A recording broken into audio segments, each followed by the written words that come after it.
बिस्मिल्लाहिर्रहमानिर्रहीम। मैं हूं Mohammad Islam. The longest journey starts from step 1। Viewers अस्सलाम वालेकुम। आई होप कि आप सब खैरियत से होंगे।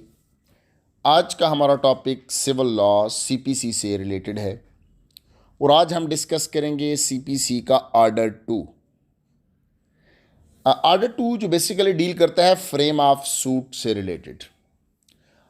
आप सब ने प्रैक्टिकल नॉलेज में एग्जामिनेशन पॉइंट ऑफ व्यू के हवाले से भी अक्सर सुना होगा। ए का सूट जो है due to barred by law है, due to embargo of order 2 rule 2। आज हम इस चीज़ को डिस्कस करेंगे कि आर्डर 2 रूल 2 है क्या। आर्डर 2 रूल 2 की तरफ जब हम आते हैं तो आपको सबसे पहले तो ये बात आपके माइंड में होनी चाहिए कि हम इसके दो पोर्शंस हैं आर्डर 2 रूल 2 के। यानी रूल 2 जो है बेसिकली इसके 3 सब रूल्स हैं। रूल 2 के जो है 3 जो हैं सब रूल्स हैं। हम इसको जो रूल 1 और रूल 2 हैं बोथ आर इंटरकनेक्टेड, इसलिए हम इसको 2 पोर्शंस में डिस्कस करेंगे। जो आर्डर 2 रूल 2 का सब रूल 1 है वो बेसिकली डील करता है क्लेम को, जबकि जो सब रूल 3 है वो बात करता है रिलीफ की कि जब किसी शख्स के पास एक से ज़्यादा रिलीफ्स हों। अब हम आते हैं आर्डर 2 रूल 2 की तरफ कि वो है क्या। बड़ा सिंपल सी बात है कि every suit shall include the whole of the claim. Every suit shall include the whole of the claim in respect of the cause of action. यानी दो बातें कर रहा है। सबसे जो इंपॉर्टेंट बात, जो अंडरस्टैंड करने वाली बात है, एक कॉज ऑफ एक्शन की बात है। यानी अगर आपका क्लेम किसी एक कॉज ऑफ एक्शन की बाबत है तो इसकी बात कर रहा है। अगर आपको सर्टन क्लेम्स हैं सर्टन कॉज ऑफ एक्शन की बाबत तो फिर आपका सूट को हिट करने वाली बात नहीं होगी। अब आर्डर 2 हमें बताता क्या है कि कोई भी शख्स जो है जब वो किसी कोर्ट में सूट फाइल करने जाए उसको किसी एक कॉज ऑफ एक्शन की बाबत जो उसका क्लेम बनता है तो उसके लिए ये बात काबिल पाबंदी है कि वो अपने सूट में इंक्लूड करे द होल क्लेम। यानी उसको किसी शख्स के ख़िलाफ़ जो भी उसने क्लेम है उसका वो होल क्लेम उससे डिमांड करे। अच्छा, साथ ही ये बात ऑप्शन भी दे दी गई। अगर किसी शख्स का मिसाल के तौर पे ए ने बी के 15 लाख रुपीज़ देने हैं, आप ए को ऑप्शन दे दिया गया कि वो 5 लाख जो है वो रिलिंक्विश कर सकता है। साथ ही एक रिलिंक्विश करने का एवेंचुअलिटी भी बता दी गई कि वो बाज़ औक़ात अपने सूट को कोर्ट की जुरिस्डिक्शन में लाने के लिए भी रिलिंक्विश का अपने मतलब क्लेम में से एक पार्ट को अब कोर्ट की जुरिस्डिक्शन में लाने के लिए भी रिलिंक्विश कर सकता है। यानी रिलिंक्विश की परमिशन दे दी। यानी कि वो रिलिंक्विश का ऐसा नहीं कह सकते जी कि ए ने बी से 15 लाख रुपए लेने थे तो उसने 10 लाख रुपए का सूट फाइल किया, तो अब इस वजह से उसका सूट मेंटेनेबल नहीं है कि उसने कंप्लीट होल क्लेम को इंक्लूड नहीं किया। अब लॉ ने जो एम्बार्गो लगाई आर्डर 2 का सब रूल 2 है कि जहाँ पे प्लेंटिफ ने या तो इंटेंशनली यानी इरादतन किया आपने या गैर इरादी तौर पर, यानी आपने अपने दावे को जुरिस्डिक्शन में लाने के लिए या किसी और रीज़न से आपने अपने क्लेम में से किसी एक पोर्शन को ओमिट कर दिया, रिलिंक्विश कर दिया, तो इसका आफ्टर इफेक्ट क्या होगा कि वो जो ए है, ये प्लेंटिफ है, shall not afterwards sue in respect of the portion so omitted or relinquished. यानी जो पोर्शन उसने ओमिट किया, जो पोर्शन उसने रिलिंक्विश किया, देर आफ्टर उस पोर्शन की उस क्लेम की बाबत वो दोबारा सूट फाइल नहीं कर सकता। मिसाल अगर हम इसकी दें कि ए ने अगर बी से रेंट की मद में 15 लाख रुपए लेने हैं, अब ड्यू टू वेदर जुरिस्डिक्शन के रीज़न से, मिसाल के तौर पे अगर किसी जगह पे जस्ट एक सिविल जज क्लास 3 बैठा हुआ है जिसकी जुरिस्डिक्शन 10 लाख रुपीस है।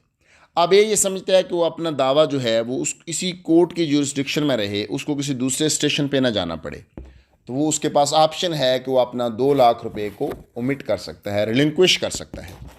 उसने रिलिंक्विश कर दिया, लेकिन रिलिंक्विश करके वो सूट फाइल कर सकता है, लेकिन देर आफ्टर वो सेपरेटली जो रिमेनिंग उसका क्लेम है उसकी बाबत कोई सूट फाइल नहीं कर सकता।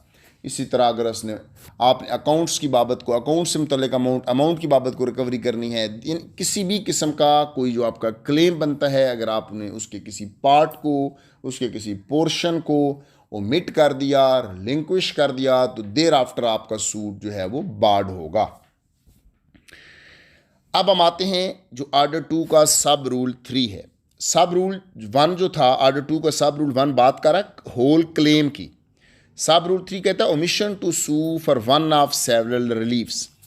अ person entitled to more than one relief in respect of the same cause of action may sue for all or any of such reliefs, but if he omits except with the leave of the court to sue for all such reliefs, he shall not afterwards sue for any relief so omitted.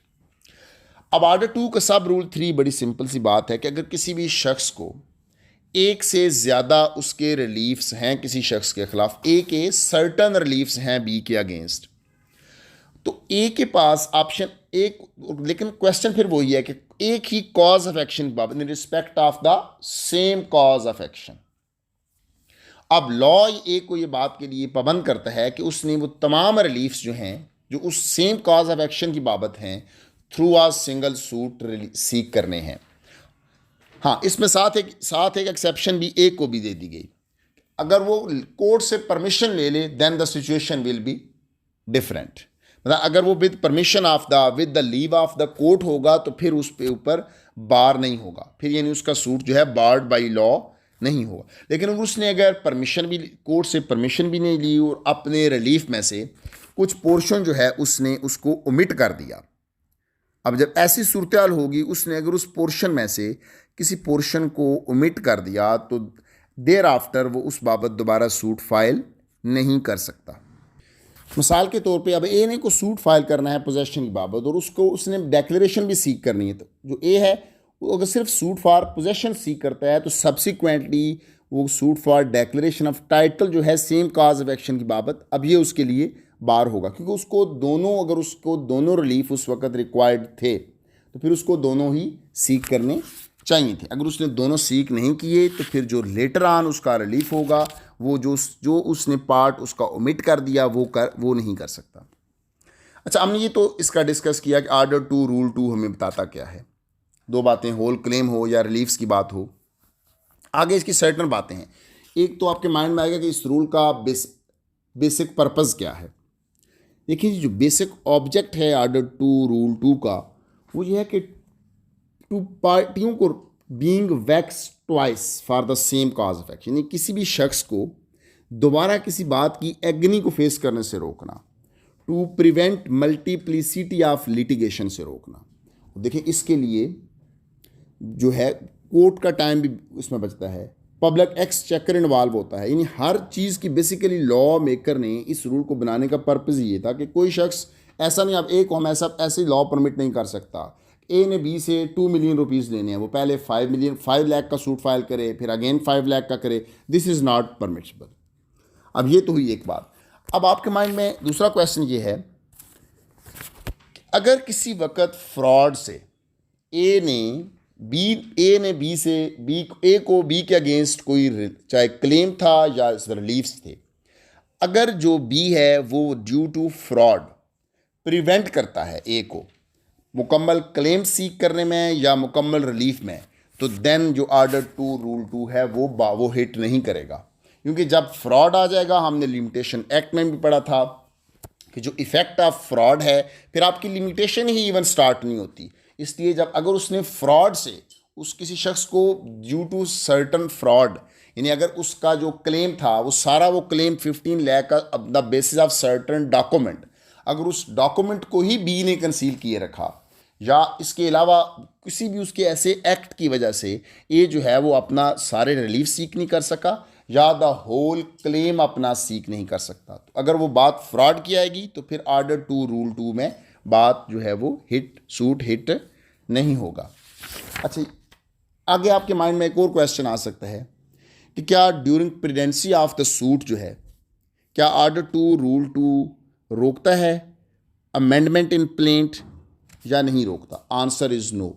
यानी अगर A ने suit file किया, अब A during pendency of the suit अगर अपने claim को, अपने relief को ऐड करना चाहता है तो with the permission of the court जो है वो कर सकता है। There is nothing to prevent a plaintiff from amending a plaint with the permission of the court so as to include a claim not originally sued for। अगर उसने originally नहीं किया तो during the pendency of the suit जो है वो इस बात को हिट नहीं कर सकता। इस बात को during pendency of the suit वो किसी किस्म की भी अमेंडमेंट करवा सकता है।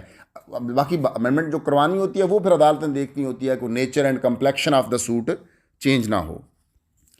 आगे जाके हम पढ़ेंगे ऑर्डर 7 रूल 11, उसमें वही कि प्लेंट किस वक्त रिजेक्ट हो सकती है, barred by law. This is also one of the example of barred by law. ये हम साथ साथ जो एग्जांपल्स, अगर जो कुछ ऑर्डर्स आगे आने हैं लेकिन हम साथ साथ जो एग्जांपल्स हैं ये एग्जांपल्स होती है कि अगर आपने क्लेम्स जो रिलिंक्विश कर दिया था, जो ओमिट कर दिया था, जो आपने रिलीफ का पार्ट ओमिट कर दिया था, उसको आप दोबारा नहीं कर सकते। करेंगे तो आपका जो प्लेंट जो है due to embargo of order 7 rule 11 barred by law के तहत जो है वो रिजेक्ट हो जाएगी।